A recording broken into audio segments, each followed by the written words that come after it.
केकरा केकरा से सनबौलू आटा गील हो गईल। केकरा केकरा से सनबौलू आटा गील हो गईल। हो आटा गील हो गईल, आटा गील हो गईल। जवन टाइट रहे पहिले तवन ढील हो गईल।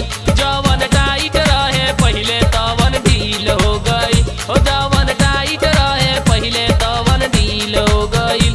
केकरा केकरा से सनबौलू आटा गील हो गईल। आटा गील हो गईल, अरे गील हो गईल। जवन टाइट रहे पहिले तवन ढील हो गईल। जवन टाइट रहे पहिले तवन ढील हो गईल। जवन टाइट रहे पहिले तवन ढील हो गईल।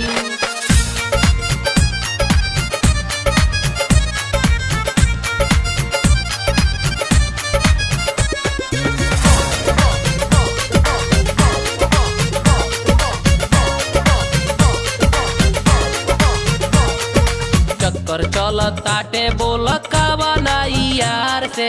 एके दिन में भूल गईलू अपना भतार के। चक्कर चलत ताटे बोल का बनाई यार से। एके दिन में भूल गईलू अपना भतार के। अब हम करी का उपाय मुश्किल हो गईल। अब हम करी का उपाय मुश्किल हो गईल। हो मुश्किल हो गईल, अरे मुश्किल हो गईल। जवन टाइट रहे पहिले तवन ढील हो गईल। जवन टाइट रहे पहिले तवन ढील हो गईल। जवन टाइट रहे पहिले तवन ढील हो गईल।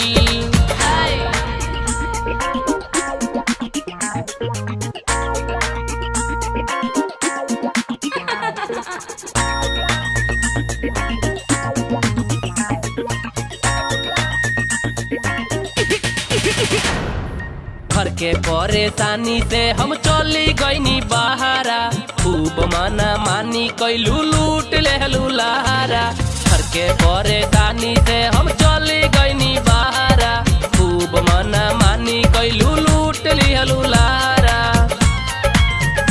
सौकेत वाली जगहिया अब मिल हो गईल।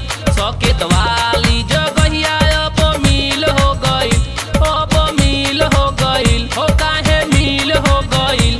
जवन टाइट रहे पहिले तवन ढील हो गईल। जवन टाइट रहे पहिले तवन ढील हो गईल। जवन टाइट रहे पहिले तवन ढील हो गईल।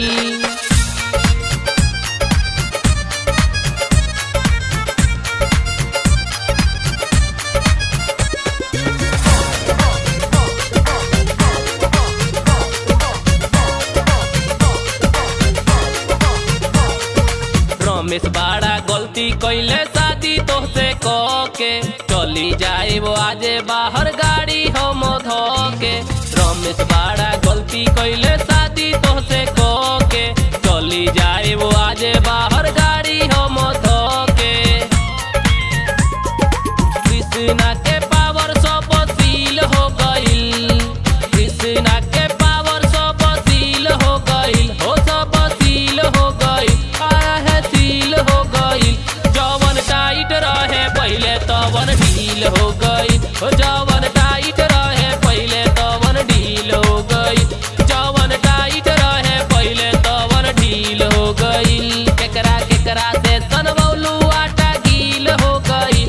आटा गील हो गईल, अरे गील हो गईल।